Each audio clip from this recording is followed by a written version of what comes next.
Hey mga brods, eto na nga pong si Gio Halalon ay mainit-init na naman ang balita dito. Dahil nga sinabi ni Mr. Snow Badwa at na-share nga niya yung post na ito pong si Cedric Berfield ay yun nga usap-usapang mapupunta sa SMB with the trade of Terrence Romeo. At sinabi nga ni Mr. Snow Badwa dito, nagulat ako dito, I think Gio Halalon is the point guard that SMB needs right now. So mga brods, yan yung sinabi ni Mr. Snow Badwa sa kanyang shared post. And yun nga, alam naman natin, kada sinasabi ni Mr. Snow, may kabuluhan yan. Kaya this video is brought to you by 1xBet. So matagal ko nang ginagamit ito mga brods at kumikita na rin ako dito. Kaya isi-share ko ito sa inyo kung saan ito pong 1xBet ay isang betting platform. Pwede kang tumaya dito ng mga paborito mong kuponan, mapa PBA, NBA, at kahit anong sports mga brods. So kaya nga, para makukuha mo yan, gamitin ang promo code na 1x overrated. Get up to 5,000 deposit bonus mga kabrods. And yung link ay nandyan sa pin comment section sa ibaba. Kaya ito pong si Halalon ay alam nating na-trade naman na ito sa Northport Batampier.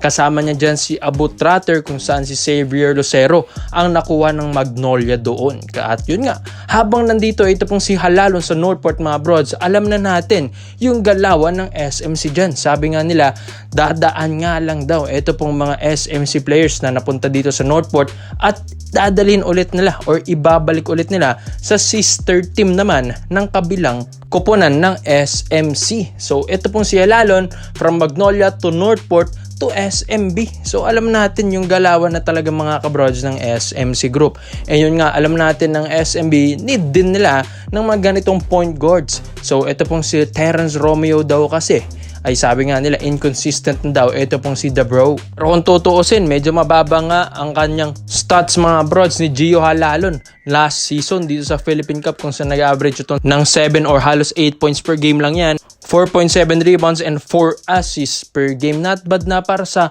point guard ng Magnolia. Pero isa siya sa mga inaasahan doon. Medyo mababa yung halos 8 points per game na contribution niya dyan sa Magnolia. Kaya siguro trinade na nila ang 5'10" or 5'9" na point guard na si Gio Halalon. At marami ring issue mga brods. Ito pong si Gio dahil yun nga, kesyo may problema nga ito sa kanyang asawa. And yun nga, sinasabi nila, binibenta daw yung laro. And marami pa. So mga brods, yun nga, isa na rin siguro yun sa mga dahilan kung bakit talagang binitawan nila si Gio Halalon. Alam naman natin, talagang maganda at magaling si bus driver. Isa daw sa mga talagang mabilis na point guard. Sa PBA mga brods, di hamak na talagang ito yung legit point guard na hinahanap mo. Kaya dito sa SMB, ay alam ko nga, mawawala na si Terrence Romeo dyan once na maaprubahan na ni Kume yung Cedric Berfield to SMB. Dahil mawawala si Romeo, si Cedric Berfield na 6'2" or 6'3" na point guard. Alam ko, bababa yan sa shooting guard position dahil ang maggagwardya nga sa SMB ay si CJ Perez. So, meron ka ng shooting guard na Cedric Berfield at kailangan nga ng kaduo na backcourt rotation ni CJ Perez sa SMB. Kaya dito nila kukunin si Gio Halalon mga kabrods. Kaya yun nga, nagkanda, match na yung mga plano ngayon ng SMC Group. Lalong-lalo na farm team din naman ang Northport Batampier. Kayang-kayang kunin yan ng SMB mga brods. Ito pong si Gio Halalon. Siyempre, hindi rin naman basta-basta yung point guard na ito. And yun nga mga brods, alam natin, ilang tulog na lang din ay Governor's Cup na mga kabrods. Kaya dito na gumagalaw yung mga ibang kupunan na dito sa mga tradings na ganito. Kaya hindi rin papatalo at papauli yung SMC Group, lalong-lalo ng SMB na gustong bumawi. At alam naman natin na MVP Group ang naghari last season sa All Filipino Cup, which is ang Meralco Bolts. Kaya mga brods, komento mo lang ang opinion mo dito babagay ba si Gio Halalon sa SMB? At sa tingin nyo, Gio Halalon wearing SMB jersey, bagay ba yun mga kabrods? So dito naman po tayo sa kabilang balita naman natin mga kabrods. Ito nga pong si Evan Neal naman ang namamata ngayon ng Barangay Negros San Miguel. Alam ko kakasign lang din naman ng kontrata ni Evan Neal dito sa Northport Batampier. Kung di man ako nagkakamali, 1 to 2 year deal ang kanyang kontrata dyan. Pero hindi rin naman masapat yun na talagang yun ay hindi na matitibag ng kahit sinong koponan pa yan. Dahil ang Hinebra nga ang may gustong kumuha dito kay Evan Neal. Kaya gustong gumawa ng trade ng Hinebra, makuha si Neal sa Northport Batam. Pero alam ko kaka-draft lang ng Northport dito sa first round mga kabrods. Isa ito sa mga talagang kilalang point guard talaga dahil kaka-champion lang neto sa Lasal ng UAAP Season 86 mga kabrods. At sa finals na yan, talagang dito nakilala. Ito pong si Evan Neal. Kaya nga ang dami ring mga reports tayo ng Ginebra. Pilit nilang gustong kunin ang point guard or 5'11" to 6 flat na point guard na ito para nga maging kaduo ito ni Scottie Thompson.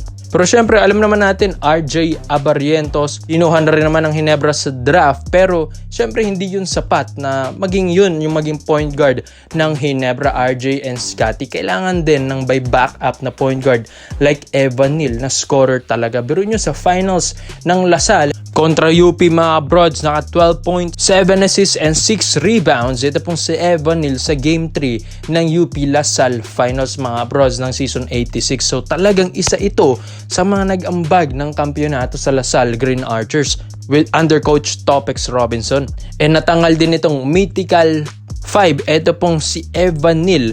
Tapos kasama niya dyan ang MVP na si Kevin Kiambao. At ang average nga ni Evan Neal sa UAAP Season 86 ay 11.3 points per game, 6.9 assists per game with 5 rebounds per game, with 2 steals per game. Sa stats pa lang kita mo na yung potential ng point guard na ito May depensa at may opensa pa. Biruin yan sa height niyang 5'11" or 6 flat pag may shoes, talagang kaya niya na itong makipagsabayan kahit kanino man mga kabrods, kahit mas malaki pa yung point guard sa kanya. Dahil kung makikita nyo yung laruan ni Evan Neal, talagang quick shooter rin talaga ito mga brods. Maiwan o malingat mo lang din talaga ito, titirahan ka na ito mga brods ni Evan Neal. At yun nga, yung vision din niya sa court, yan ang nagustuhan ni Coach Tim Cone. Gusto nga rin kunin ito ng Ginebra, ito pong si Evan Neal, pero mas priority kasi nila si RJ Abarrientos sa draft sa first round. Kaya napunta ng second round, ito pong si Evan Neal.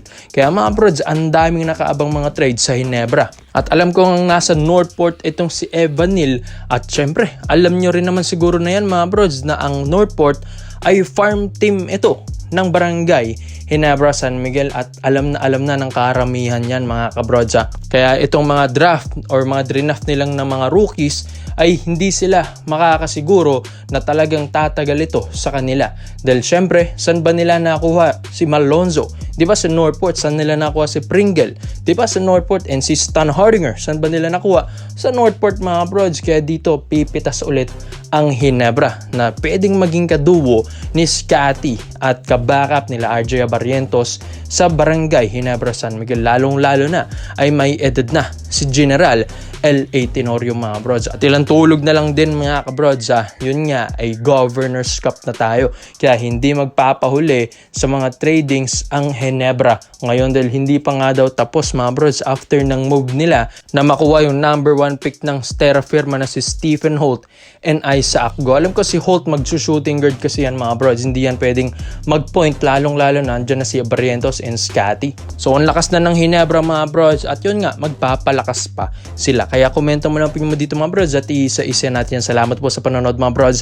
This is Overrated. Dahil ito lang, I'm out.